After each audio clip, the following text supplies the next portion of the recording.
예, 그리스도 예수 안에서 정확한 하나님의 뜻과 응답 누리는 귀한 분들 되시기 바랍니다. 가급적이면요, 예배를 조금 일찍 오세요. 딱 시간 맞춰서 오고 늦게 오면은 준비하고 또한 내가 영적으로 이렇게 좀 힘을 얻는 시간들이 없으면 그런 이제 말씀을 이렇게 듣는데 좀 힘듭니다. 그래서 오늘 또 예배 속에서 승리하는 귀한 분들 되시기 바랍니다. 2023년도 한 해를 이제 마무리하게 되죠. 오늘 또 31일이에요. 한 해를 마무리하면서요.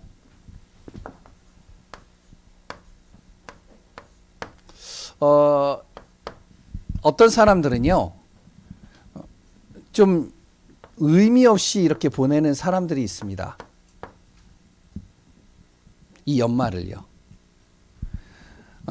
그냥 별 의미가 없어요. 뭐 2024년도 12월 달이든 2023년 뭐 12월 달이든 마지막 주일 마지막 날 별로 나에게 의미가 별로 없는 거죠. 그냥 눈을 뜨면 사는 거예요.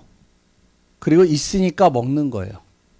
그리고 피곤하니까 자는 거고, 그리고 또 주어진 일이 있으니까 열심히 하는 겁니다. 그렇게 살다 보니까 벌써 12월 마지막 날이었네. 벌써 24년 뭐 이제 벌써 마지막이네. 그냥 지나가는 거죠. 근데 또 어떤 사람은요, 이렇게 사는 사람이 있습니다. 굉장히 의미를 두는 사람이 있어요. 한 해를요. 연말이다. 그래, 마지막 날이야.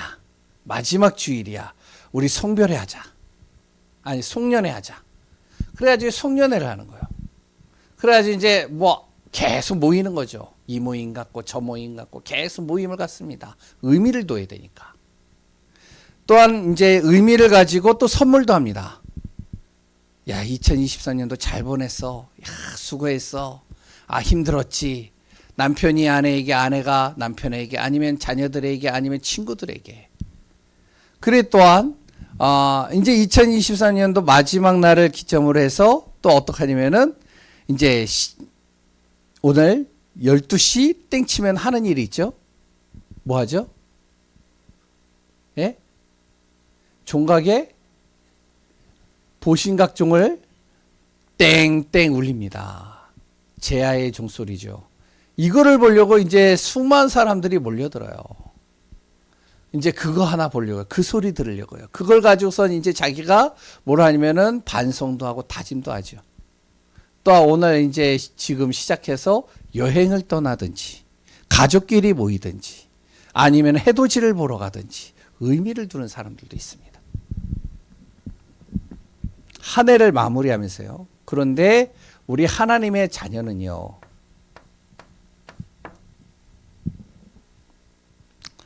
우리 하나님의 자녀는 뭘 해야 되냐면, 연말은 내가 말씀을 좀 정리하는 시간을 가져야 돼요. 말씀을 쭉 들었는데 그 말씀이 그냥 흘러가 버려요. 그러면 우리는 중요한 것은 하나님이 나에게 주신 기회들이 왔는데도 불구하고 많이 놓치는 것들을 보게 됩니다. 근데 말씀을 쭉 정리하면 어떤 일이 일어나면 진짜 내가 영적으로 놓친 게 이거였구나. 이걸 발견해요. 한 해 동안에 주신 말씀을 쭉 보면서 내 안에 일어났던 문제들이 말씀을 통해서 이렇게 답을 주셨구나. 이게 보여요. 그리고 또한요, 무엇이 보이냐면 하나님께서 나에게 주신 것이 무엇인지 내가 받은 것들이 보이게 됩니다. 말씀이 정리되면요. 그럼 어떤 일이 일어나죠? 내년에 듣는 말씀은 새로워지는 거예요. 말씀이 그냥 들려지지 않는 겁니다. 정리가 된 사람들은요. 왜? 내가 놓친 것이 보이고, 그래 또한 내가 붙잡은 것이 어떻게 성취되는 것들이 보이고, 하나님이 나에게 주신 은혜가 어떤 것인지를 보이니까 내년에 말씀을 들을 때는요, 기대가 되고, 또한 내가 기도 제목이 되고, 그 말씀에 집중하게 되고 인도받는 거예요. 그럼 어떤 일이 일어날까요? 내년에는 우리 자신이, 내 자신이 업그레이드가 되는 거예요. 내년에 우리 교회 성도들은요, 진짜 사도행전 8장 8절에 응답 받아야 됩니다. 아이 목사님 그냥 뭐 올해는 예배가 삶이 되게 하라. 요한복음 4장 24절, 로마서 12장 1절 2절. 그래 예배가 삶이 되어야지. 그리고 그냥 지나쳐 버려요. 그런데 어떤 사람은요, 예배가 삶이 되게 하라. 그래 코로나가 지나고 나서 내가 정말로 예배가 나의 삶이 되도록, 예배에 내가 인생을 걸고, 예배가 나의 결론이 되어지고, 예배 속에서 모든 힘을 얻고, 예배가 나의 중심이 되어야 되겠다. 이런 사람은요, 이 2023년도가 예배 속에서 모든 것을 다 찾아냅니다. 내년에 분명히 그 성에 큰 기쁨이 있더라. 이 말씀이 내 안에서 딱 붙잡힌 바 되어지면 내년에 반드시 하나님께서 나의 육신, 삶, 가정, 경제, 모든 내가 가는 발걸음, 그랬던 교회에 하나님 큰 기쁨이 이르게 하시겠구나. 이게 이제 내 안에서 발견되는 것이죠. 그러면 어떻게 되어지냐? 내 안에 정말로 응답이 시작되는 거예요. 이 맛은 좀 봐야 되잖아요, 우리가. 그냥 단순히 우리가요, 예배드리고 끝나면 안 되잖아요. 그래서 오늘 말씀도 우리가 굉장히 중요합니다. 오늘 말씀 제목이 뭐죠? 은혜가 너희 무리에게 있을지어다. 간단하게 얘기를 하면요, 하나님의 은혜가 임해야 된다. 누구에게요? 내 안에. 그러면 하나님이 주신 은혜가 뭘까요?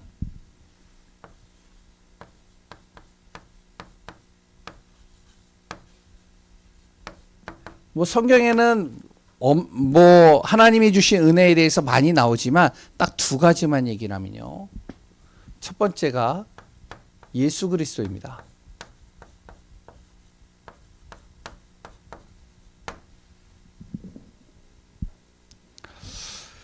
예수 그리스도가 왜 하나님이 나에게 주신 은혜 중에 가장 중요한 부분이냐? 예수 그리스도를 통해서 내가 무엇이 되어지죠?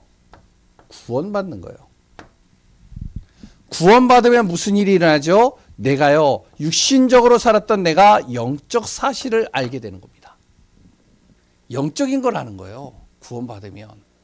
그러니까 예수 그리스도를 통해서 내가 구원받는 순간, 나에게 우리 가문에 오는 이 저주와 재앙이 그냥 단순히 오는 것이 아니라 이게 흑암이구나. 내가 이렇게 망할 수밖에 없는 이유가 내가 열심히 하고 최선을 다하는데 다른 사람들은 운명 사주팔자라고 얘기를 하는데 이 뒤에 무엇이 있었느냐? 하나님 떠난 나에게 이 흑암과 사단이 나의 인생을 사로잡았었구나. 이게 보인다니까요. 그러니 어떻게 되어지죠? 보이니까 예수 그리스도의 이름으로 기도하게 되겠죠. 기도하니까 무슨 일이 일어나죠? 치유가 일어나겠죠. 성경에 나오잖아요. 너희가 내 이름으로 기도하지 아니했으나 이제 기도해봐라. 내가 응답할 것이고 너에게 기쁨이 충만하게 할 것이다. 요한복음 16장 24절. 정말로 네가 기도하면 내가 하는 일보다 더 큰 일을 행할 수도 있을 것이다. 예수님이 말씀하셨잖아요. 내 안에 무슨 일이 일어난다고요? 치유가 일어나기 시작해요. 그러면 치유가 일어나면 이때서부터 무슨 일이 일어나냐면 하늘 보좌에 이 축복이요, 나에게 임하는 겁니다. 그래서 하나님이 우리에게 주신 은혜 가장 중요한 게 예수 그리스도예요. 두 번째는 뭐죠? 언약의 말씀입니다.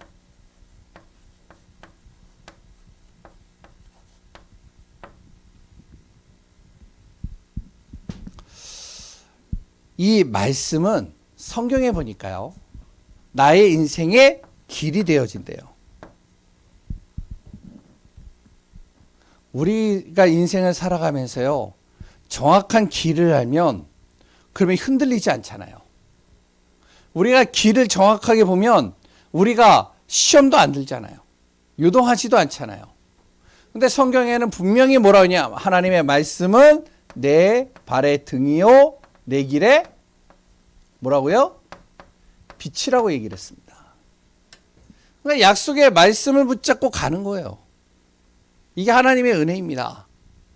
아브라함을 보시죠. 아브라함에 대한 부분들을 나도 아브라함과 같은 응답을 받을 거야 이런 분들도 많은데 아브라함을 잘 보세요. 아브라함이요. 갈대아 우르에서 자기 본토 친척 집에서 자기가 있던 고향에서 떠나는 겁니다. 왜 떠나냐? 하나님께서요. 너의 본토 친척 아비집을 떠나서 내가 지시할 땅으로 가라. 말씀을 붙잡고 가는 거예요. 그랬을 때 뭐라 그러면 내가 갈 바를 알지 못하나 어디로 가야 될지 모르나 하나님의 말씀이 선포되어졌기 때문에 내가 간다. 근데 어떤 일이 났죠? 아브라함을 통해서요. 믿음의 조상, 믿음의 증인, 믿음의 응답을 따라가는 겁니다. 모세가요. 하나님의 말씀을 붙잡고 애굽으로 가는 겁니다.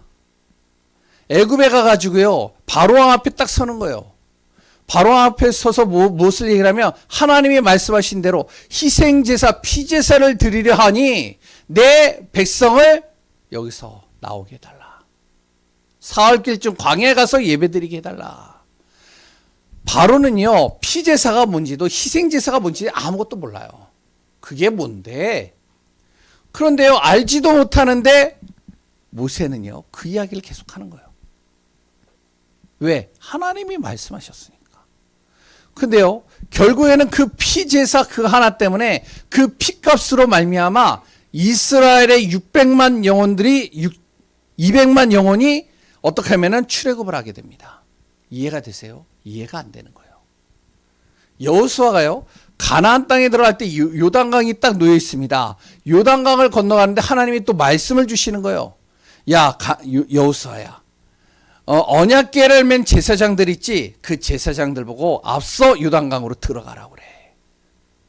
생각을 해보세요. 아무리 우리의 이성적으로 합리적으로 아무리 경험이나 여러 가지를 봐도 언약궤를 메고 요단강으로 들어가면 빠져 죽는 거예요. 근데요. 말씀이 길이 되는 겁니다. 그러니까 말씀 따라 가는 거예요. 가니까 어떤 일이 하죠? 언약궤를 맨 제사장들이 두려움 속에서 가긴 가는데 말씀 따라서 가긴 가는데 어떤 일이 일어나요? 요단강이 갈라지기 시작하는 거예요. 발만 대면 갈라져요. 하나님의 말씀은 내 모든 가는 길의 길이 되는 겁니다. 이게 하나님이 복음 가진 구원받은 하나님의 자녀에게 주신 은혜예요. 그래서 오늘도 우리는 말씀을 듣는 거예요. 그 말씀은 내 모든 삶의 복이라고 그랬습니다. 시편 1편 1절이요. 진짜 복이 뭔지 아시죠? 많은 사람들이요 5가지 복을 얘기를 해요. 오복이라고 얘기하잖아요. 장수하고 재물이 있고 자녀가 잘 되고 건강하고 오래 살고 그리고 그 사람들에게 인덕이 있고 오복. 그런데요 성경은 그렇게 얘기를 하고 있잖아요. 진짜 복이 뭐냐? 악인의 꾀에 들어가지 않고 죄인의 길에 서지 않고 오만한 자리에 앉지 않는 것. 아무리 5가지 복이 있으면 뭐예요? 죄 속에 들어가 있는데 꾀에 빠졌는데 죽는 거죠. 그래서 많이 있지만 2가지 중요한 부분들만 봐도 우리는 뭐가 되냐? 하나님의 은혜 속에 있으면 되는 겁니다. 아멘이시죠? 그래서 오늘 제목이 은혜가 너희 무리에게 있을지어다. 하나님의 은혜가 우리 모든 분들에게 임하는 시간 되시기 바랍니다. 첫 번째로요. 하나님의 은혜가 임하면 어떤 일이 일어나냐? 내 안에 이 일이 일어나요. 재창조의 역사가 일어나요.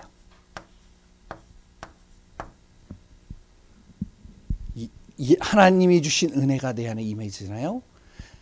우리의 행위로는 바꿀 수 없는데 내 안에 하나님의 은혜가 임하면 내가 할 수 없는 모든 것들을 내 안에 성령께서 바꿔버리십니다. 새롭게 하시는 것이죠. 내 생각도 마음도 운명도 나의 삶도 모든 것들을 다 재창조시켜버리는 거예요. 왜 그러냐? 고린도 후서 몇 장이요? 5장 17절. 그런즉 누구든지 그리스도 예수 안에 있으면, 하나님의 은혜 안에 있으면 새로운 피조물이라. 이전 것은 지나갔으니 보라, 뭐가 됐다고요? 새 것이 되었는. 나를 자꾸 새롭게 한다니까요. 재창조시킨다니까요. 하나님의 은혜가 임하면요, 고린도전서 3장 16절입니다. 내 안에 누가 계신다고요? 성령께서 계시는데 나는 그의 성전이 되는데 그 성령께서 나의 주인이 되어져서 나를 뜯어 고치신다는 거예요. 나는 절대 나를 못 고치는데 내 안에 성령께서 나를 고치신다니까요. 요한복음 14장 16절에서 27절, 제가 좋아하는 말씀 중에 하나인데 진짜 이 말씀을 읽으면 힘이 나요. 뭐죠? 바로 내가 하나님의 은혜가 임하면요, 내 안에 성령께서 나를 보호하시고 은혜 주시고 가르쳐 생각나게 하시고 고아와 같이 버려두지 아니하시고 세상이 줄 수 없는 평안으로 인도하신다. 그러니까 내가 새로워지는 거예요.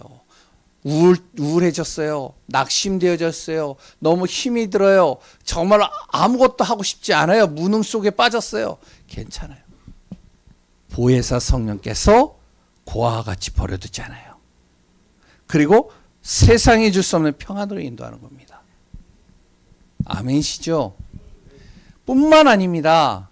날마다 새로워지는 정도가 아니고요, 나를 하나님의 은혜 속에 있으면요, 자꾸 나를 풍성하게 만들어요. 성령께서 나를 풍성하게 만듭니다. 다시 얘기를 하면 요거를 충만하게 해요. 하나님의 것으로 나를 충만하게 합니다. 그러니까 어떤 일이 일어나냐면 하나님의 것으로 충만하니까요, 그러니까 지혜가 생기는 거예요. 지금 당장에 오는 문제가, 그 문제가 내가 아무리 해결해도 해결할 수 없는 실타래처럼 엉켜버려 있는 그 문제가요, 하나님이 나에게 지혜를 주시는 거예요. 그리고요, 내 안에 하나님께서요, 성령으로 풍성하고 충만해지니까요, 내 안에 능력이 생기는 겁니다. 그걸 이길 수 있는 힘이 생기는 거예요. 그러니 당연히 뭐가 되죠? 성령으로 충만하고 풍성해지니까 결국에는요, 흑암이 못 견디고 떠나가는 겁니다.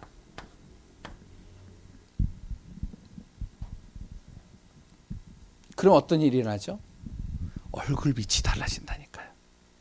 하나님의 은혜 속에 있는 사람들 얼굴빛을 보세요.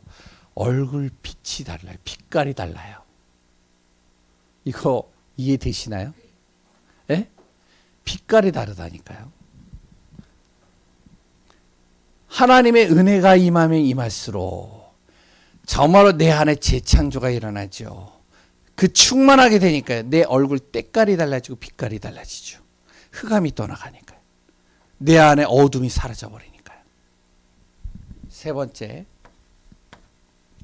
내 안에 이 신분과 뭐가요? 권세가 누려지기 시작하는 겁니다. 그러니까 하나님의 자녀의 신분, 하나님이 나에게 원래 주신 권세, 이것이 그 다음부터 내 안에 회복되기 시작하는 거예요. 다 빼앗겼잖아요. 다 잃어버렸잖아요. 그런데 하나님의 은혜 속에 들어가면 들어갈수록 어떤 일이냐면 하나님의 자녀의 신분과 그 권세가요, 내 안에서 계속 회복되는 겁니다. 뭐죠? 창세기 1장 27절에서 28절이 원래 우리에게 주신 것이 회복되기 시작하는 거예요. 이거 가지고 내가 일을 하고, 이거 가지고 내가 공부하고, 이거 가지고 내가 정말로 인도받는 겁니다. 그래서 우리 모든 분들은 뭐가 임해야 되냐? 하나님의 은혜가 임해야 돼요. 오늘도 우리 귀한 분들, 하나님의 은혜가 임하는 귀한 분들 되시기 바랍니다. 은혜가 있는 사람들 되시기 바랍니다. 그럼 두 번째로요, 우리 주위에는요, 이 하나님의 은혜가 필요한 사람들이 너무 많습니다.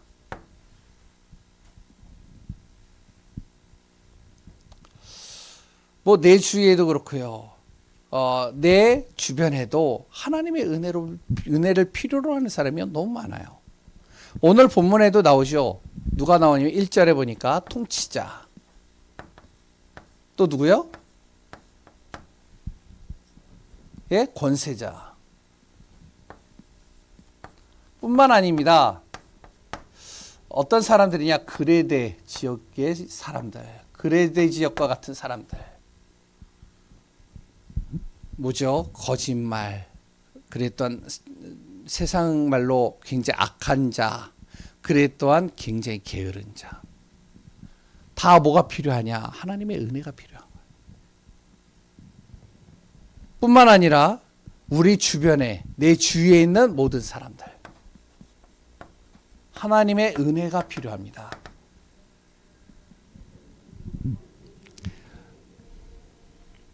이들이요. 잘 나가다가도 어떻게 되어지면 한순간에 문제가 오고 어려움이 오고 흑암에 덮여버리잖아요.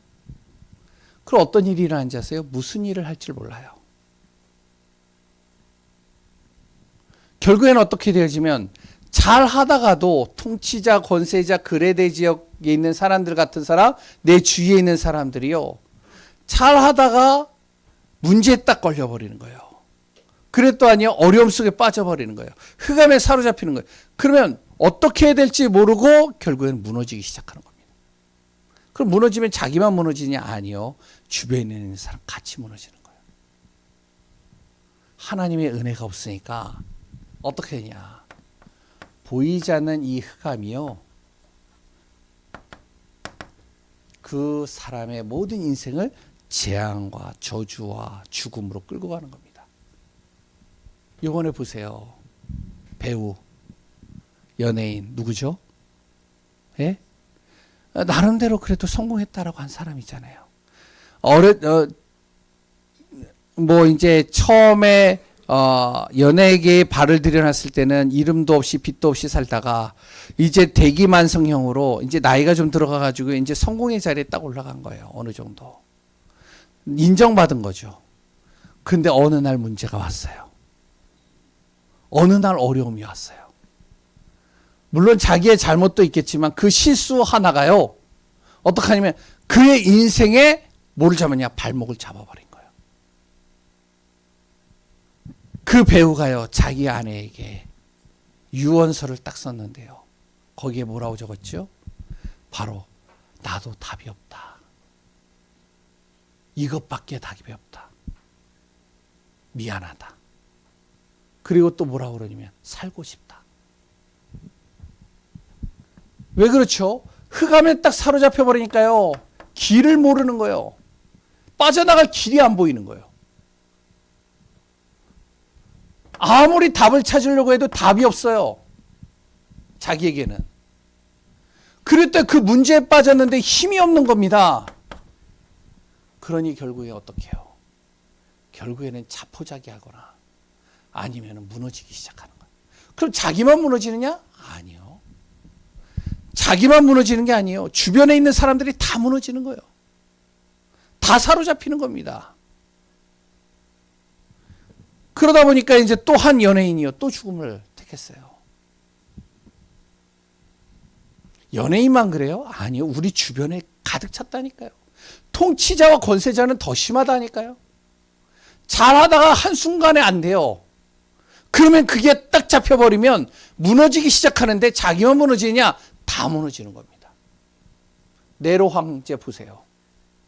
불우한 가정에서 태어나가지고 정말 어려운 가운데서 자라다가 나름대로 성공의 가도를 타서 황제까지 됐어요. 근데 어느 순간 한순간에 자기의 영적인 문제가 따와버린 거예요. 그러니까 어떡하죠? 자기만 무너지는 게 아니에요. 이스라엘의 기독교인들의 모든 삶을 다 무너뜨리는 겁니다. 그 로마 시민들이 이 네로 황자 때문에 다 고난당하는 거예요. 왜? 불을 질러버렸으니까. 그래서 우리가 무엇이 되어지면 이 은혜가 필요한 사람에게요. 은혜를 끼쳐야 돼요. 하나님의 은혜를 가진 자가, 하나님의 은혜가 임한 우리가, 하나님의 은혜 속에 있는 내가 어떻게 하면 이런 사람들에게 은혜를 끼치는 자가 돼야 돼. 안 그러면 어떻게 되는지 알아요? 그냥 놔두면 그 사람만이 아니라 그걸로 인해서 나까지도 영향받습니다. 나까지도 죽는 거예요. 그래서 뭐가 되느냐? 오늘 1절에 그 말이 나오는 거예요. 그래서 수용하고 초월할 수 있는 힘을 갖추라는 거예요. 이런 사람들을 만나면요 힘들어요. 악한 사람 만나보세요. 힘들다니까요. 도저히 이치적으로 맞지 않는 사람들 들어보세요. 안 맞아요. 힘들어요. 그런데요 성경은 뭐라고 했냐? 수용하고 초월해라. 초월할 수 있는 힘을 가지라는 거예요. 왜? 살려야 되니까. 그리고 무엇을 하냐면 수용하고 초월하는 정도가 아니라 선한 일을 행해라. 살려야 되니까. 뭐죠? 복음 전하라는 거예요. 그리고 가급적이면 무익하고 어떤 이요? 헛된 일은 피해라. 뭐냐면은 만나다 보면요 무익하고 헛된 일에다가 시간을 뺏기고 마음을 뺏기고 생각을 뺏기고 모든 걸 다 뺏겨버려요. 가급적이면 피하라는 겁니다. 그레데 지역에 있는 현장에 디도에게 바울이 이야기를 하는 거예요. 정말로 그레데 지역을 살리려면 그 교회에 있는 성도들이 살아나려면 정말로 그것이 너의 가정과 너 자신이 살아나려면 어떡하냐? 수용하고 초월해라. 초월할 수 있는 힘을 가져라. 그리고 그 사람을 살리는 건 같이 똑같이 행하는 것이 아니라 선한 일을 통해서 복음을 전달해라. 그래서 살리는 거죠. 대표적인 사람이 누구죠? 다니엘과 같은 사람. 마찬가지잖아요. 그러면서 무엇을 하냐면 그 안에 있는 무익하고 헛된 것들은 가급적이면 피해라. 어떤 것이 무익하고 헛된 일이냐? 바로 복음 아닌 것들을 바로 어리석은 변론들. 이제 뭐 그레데 지역에서요 예수 믿는 사람들이 나오고 디도가 이제 복음 가지고 딱 서니까 이제 조금 약간 뭐 어떡하냐면은 좀 이제 빈정거리듯이 얘기를 하는 거죠. 뭐라고 얘기를 하냐면 야 천사가 있다며. 그럼 천사가 있으면 바늘이 이렇게 있으면 이 바늘 위에 천사가 몇 명이나 설 수 있니? 이런 질문들. 무슨 말인지 아시겠어요? 예? 성찬식을 한다며. 그러면 성찬식을 하면 포도주하고 떡을 먹는데 그 떡을 만약에 먹다가 부스러기가 떨어졌어. 그럼 그 부스러기를 고양이가 먹었어. 그럼 그 고양이는 뭐가 되는데? 이런 것들. 도저히 별로 중요하지 않은 것에 자꾸 어리석은 것을 가지고 질문을 던지는 거예요. 그럼 그걸 가지고서 자꾸 답변을 하는 거죠. 무익하고 헛된 겁니다. 복음 아닌 거예요. 또한요 족보입니다. 뭐냐면은 난 누구 집 자손인데 너 누구한테 배웠어? 신앙을 누구한테 배웠는데? 바울이야 베드로야. 이런 것들. 그리고 율법에 대한 다툼들. 그리고 또한 이단적인 것들. 이런 것들은 가급적이면 피하라는 거예요. 유익하지 않다는 거예요. 어떡하냐? 정말로 복음으로 살리라는 겁니다. 왜? 우리 주위에는 어떤 사람? 은혜가 필요한 사람들이 너무 많아요. 하나님의 은혜가요.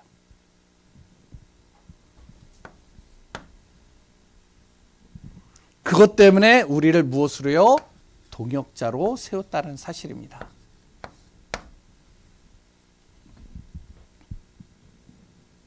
내 안에 하나님의 은혜가 임하고 그러다 내 현장에 하나님의 은혜가 임하도록 만드는 것은요 혼자 하기는 힘들어요. 그래서 어떻게 하냐면 하나님께서는 누구를 보내셨냐면 동역자를 보내신 거예요. 예강교회라는 한 교회를 하나님께서 세우시는데 하나님께서요 그냥 단순하게 세울 수가 없어요. 한 사람에 의해서 세워지는 게 아닙니다. 그래서 하나님은 무엇을요? 동역자를 붙이시는 거예요. 목회자를 붙이시고요. 중직자를 붙이고요. 성도를 붙이고요. 렘넌트를 붙이셔서 교회를 세워가는 겁니다. 아멘이신가요? 정말로 이게 믿어져야 돼요. 동역자가 그래서 있는 겁니다. 그래서 디도서 3장 후반절에 보면 거기에 이런 말이 나오죠. 디도가요, 정말로 복음 가진 한 사람으로 인해서 그곳에서요, 모든 사람에게 구원 주시는 하나님의 은혜가 임하도록 자꾸 복음을 전하는데 어떻게 혼자 하기 힘든 거예요. 혼자 세워가기가 너무 힘든 겁니다. 아까 전에 얘기했잖아요. 여러 이상한 사람들이 이상한 변론을 가지고요. 그랬더니 뭐 누구에게 배웠냐 막 이런 거 가지고 따지고요. 막 여러 가지가 나오니까. 그래서 여기에 이제 동역자들이 오는 겁니다. 어떤 동역자가 있느냐? 아데마. 아데마는 누구냐면요. 70인 중직자입니다. 예수님을 직접 따라다녔던 사람. 그리고 또 누가 나오냐면 두기고. 두기고는요. 말씀을 전달하는 사람이에요. 그리고 세나 율법학자입니다. 그리고 아볼로 목회자입니다. 이런 사람들을 보내는 거예요. 복음 가진 한 사람들, 이 정말로 예수 그리스도로 결론난 사람들, 이런 사람들을요 디도에게 보내서 그 그레데 지역에 보내서요 그레데 지역에 동역할 수 있도록 보내서 살리는 거예요. 그리고 디도는 또 어디로 가느냐? 디도는요, 바울이 있는 현장, 어려운 현장이에요. 또 디도가 또 가는 겁니다. 디도의 성품이 있잖아요. 그리고 또 그레데 지역에 누구를 보내냐면 복음은 아는데 정확한 현장을 못 본 사람들. 이런 사람들을 또 보내는 거예요. 그래서 무엇을 하냐면 서로 믿음으로 동역하는 겁니다.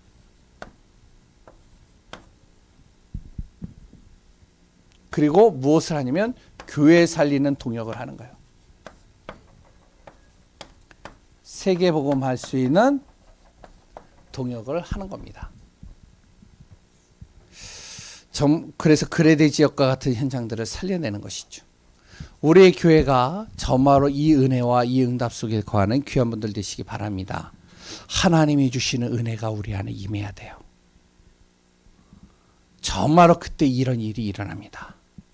그러면 이 은혜 받은 사람은 무엇을 하냐? 은혜가 필요한 사람들에게 은혜를 끼쳐야 돼요. 살려내야 돼요.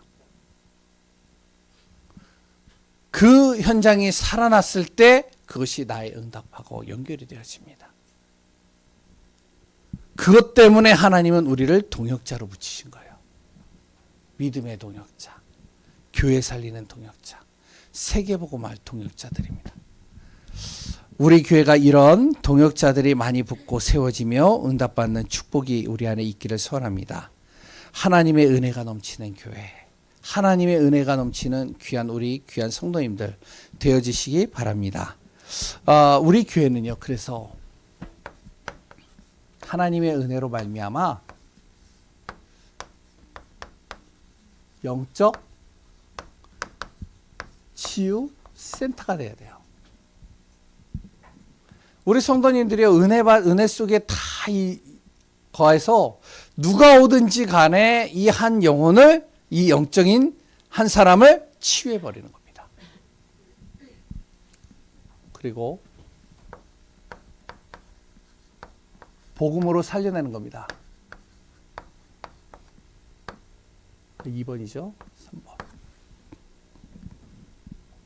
그리고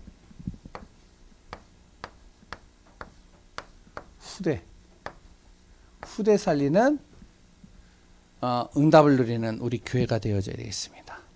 오늘 정말로 하나님의 은혜가 우리 안에 거하며 그 안에서 승리하는 귀한 분들 되시고 2023년 12월 31일 정말로 우리가 주시는 말씀 붙잡고 2024년도를 준비하고 인도받는 귀한 분들 되시기 바랍니다.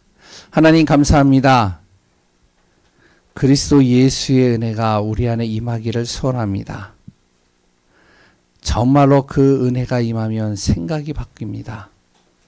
나의 생각이 하나님의 생각으로 맞춰지고 하나님이 주시는 그 은혜가 내 주위에 정말로 하나하나 전달되어지고 복음으로 승리하고 복음 안에서 응답받는 귀한 분들 되게 하여 주옵소서. 성삼위 하나님으로 충만케 하시고 역사하실 예수 그리스도 이름으로 기도합니다. 아멘.